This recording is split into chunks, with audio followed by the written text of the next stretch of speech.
The crystal glass clinked once, silencing 120 guests seated beneath the grand chandeliers of the Grandview estate. I watched my sister, Chloe, smirk from the head table as her fiancé, Julian, raised his microphone. For months, Chloe had treated our parents like second-class citizens, mocking Dad's modest mechanic shop and Mom's faded floral dress. When Julian cleared his throat, everyone expected a routine, arrogant speech about their extravagant future. I made a move to stand up and confront them, but Dad gently grabbed my wrist, whispering, "Don't." Then Julian looked directly at Chloe, his face cold, and said into the microphone, "To the woman I was supposed to marry?" A collective gasp echoed across the room. Chloe's smug smile instantly froze. Before she could process what was happening, Julian turned his gaze straight toward me, pointing his index finger, and spoke 5 words that turned the entire room into absolute silence. "Now tell them what she asked you to do." My name is Clara Vance.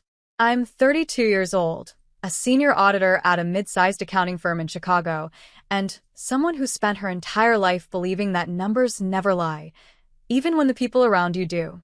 I grew up in a modest, blue-collar home built on elbow grease and quiet sacrifices. My father, Thomas, ran a small, two-bay auto repair shop for nearly 40 years, coming home every evening with grease embedded deep into the lines of his palms. My mother, Ellen, managed the front desk, carefully balancing our household budget down to the last penny so my younger sister, Chloe, and I would never feel the pinch of a tight month. I took after my dad, pragmatic, observant, and grounded. Chloe, on the other hand, was born looking for an exit ramp out of our ordinary life. By the time Chloe turned 26, her obsession with status had evolved from a harmless teenage phase into a cold, transactional identity. She viewed our family not as her foundation, but as a liability, an embarrassing secret to be buried under layers of rented designer clothes and heavily edited social media posts. She stopped coming home for Sunday dinners, claiming her new social circle operated on a different level. Then came Julian Sterling. Julian was 34, heir to a massive commercial real estate dynasty, and effortlessly wealthy in the way only old money can be. When Chloe managed to cross paths with him at a high-end charity gala she had practically begged her way into, she knew she had found her jackpot. Within 6 months, they were engaged. But with that shiny diamond ring came a subtle, toxic shift. Chloe didn't just step into Julian's gilded world. She began actively severing her ties to ours. She treated our parents like invisible, second-class citizens, subtly altering her backstory to make herself seem like the offspring of a wealthy suburban elite, while treating Dad's hard-earned shop like an unspeakable flaw she needed to scrub from her existence. The tension reached its peak at their engagement dinner, hosted in the private dining hall of the Grandview estate.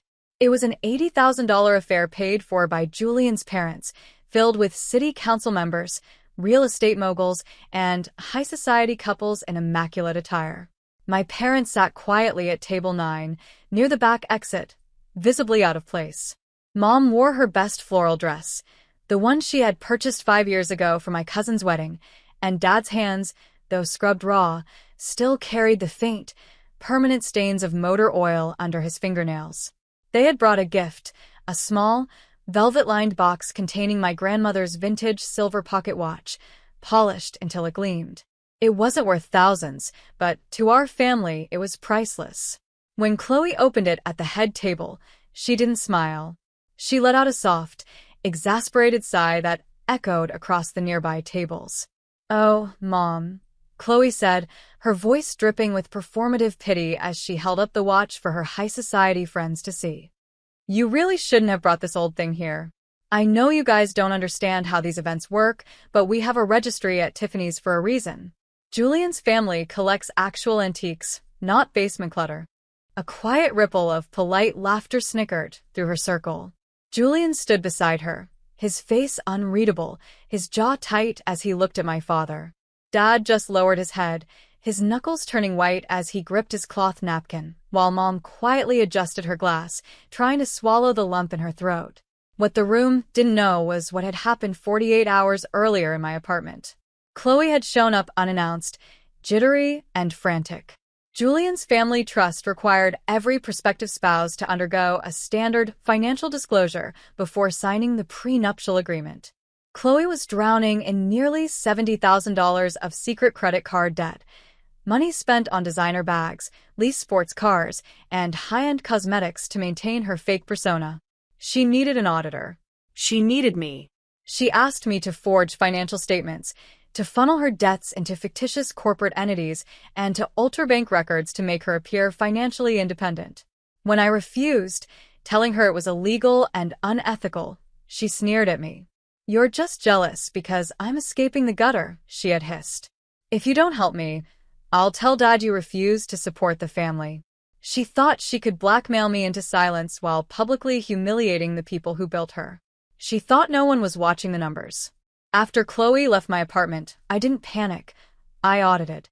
For 3 straight hours, I combed through the financial disclosures she had foolishly left behind on my coffee table.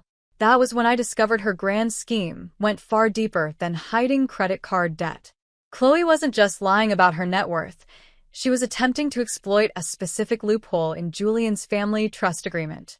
She had drafted a fraudulent side contract that would transfer a $3 million real estate asset directly into her name immediately after the wedding, claiming it was a pre-agreed family contribution from her parents.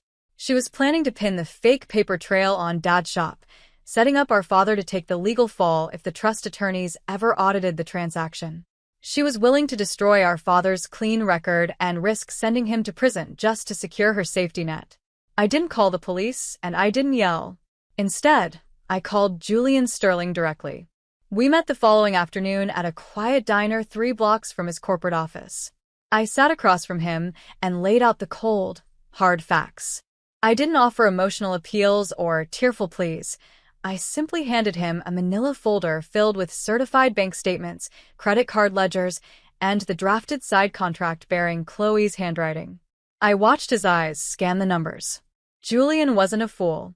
He was an astute businessman who valued transparency above all else, and as he read through the evidence, the faint illusion he had built around my sister shattered in real time. He didn't scream or slam his fists.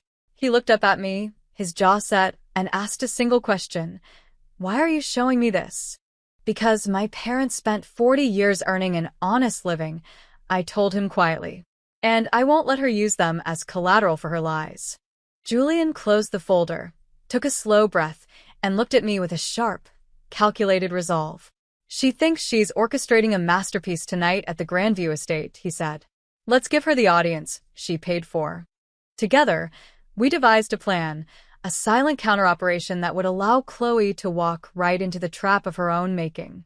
The grand ballroom of the Grandview estate was filled to capacity with 120 distinguished guests, all holding champagne flutes beneath the shimmer of crystal chandeliers. Chloe stood near the center stage, radiant in a tailored satin dress, her head held high as she basked in the admiring glances of Julian's high society peers. She looked entirely victorious, convinced that her public humiliation of our parents at Table 9 had successfully solidified her status as a belonging member of the elite. Mom sat with her eyes fixed on her lap, quietly smoothing out the fabric of her old floral dress, while Dad kept a steady hand on her shoulder, enduring the subtle snickers from the neighboring tables with quiet dignity. When Julian tapped his fork against his crystal glass, the room fell into an attentive silence. He walked smoothly to the center of the stage, adjusting his microphone with the practiced calm of a corporate executive. Chloe beamed at him, stepping closer to pose beside him for the photographers. "Good evening, everyone," Julian began, his voice deep and echoing clearly through the hall. "I want to thank you all for coming tonight to celebrate what was supposed to be the beginning of a lifelong partnership." He paused, letting the silence stretch just long enough for the tension in the room to shift. He didn't look at Chloe. Instead, his cold, measured gaze swept over the crowd until it landed directly on her face. "To the woman I was supposed to marry," Julian said, his tone devoid of warmth. A sudden, sharp gasp rippled through the audience. Chloe's smug smile faltered, her expression freezing into a mask of sudden confusion. Before she could utter a single word, Julian turned his eyes directly toward Table 9, pointing his index finger straight at me.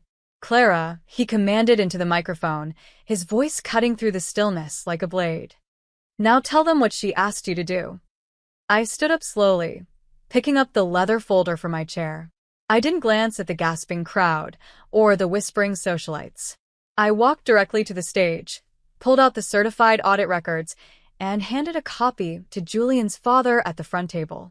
In front of all 120 guests, Julian laid out every single detail: the $70,000 hidden debt, the forged financial statements, and the deliberate scheme to frame our father's auto shop for corporate fraud. Chloe stood frozen as her entire web of deception crumbled in front of the very people she had tried so desperately to impress. The fallout was immediate and absolute. Julian stepped back from the microphone, handed his ring box to his father, and walked out of the Grandview estate without looking back once. The 120 guests began whispering frantically, their polite facades dissolving into visible shock. Chloe stood completely alone on that stage, her face pale, tears smearing her mascara as she realized that her social standing, her engagement, and her elaborate lifestyle had vanished in a single evening. She tried to call out to Julian's parents, but they turned their backs on her, leaving the venue in silent disgust. There was no big scene or dramatic shouting match. Chloe was left standing amidst the ruins of her own creation, facing the crushing weight of public exposure and impending financial ruin from her unpaid debts. I walked down from the stage, took my mother's hand, and helped my father stand up. We walked out through the double-glass doors of the estate, leaving the chaos behind us. For the first time in months, my parents walked with their heads held high. Dad squeezed my hand tightly as we reached the parking lot, his eyes filled with a quiet, profound gratitude that no amount of money could ever buy. In the weeks that followed, Chloe tried reaching out, but the bridge was burnt. She had to sell her leased luxury car, move into a small studio apartment, and confront the reality of the debts she had tried to hide. My parents and I returned to our normal, honest lives, working hard, supporting one another, and finding peace in the simple truth that real dignity isn't something you can buy or fake. Standing up for the people who raised you isn't just about revenge. It's about protecting the integrity of what truly matters. In the end, lies might buy you a seat at the high table, but only the truth ensures you never have to hide who you are.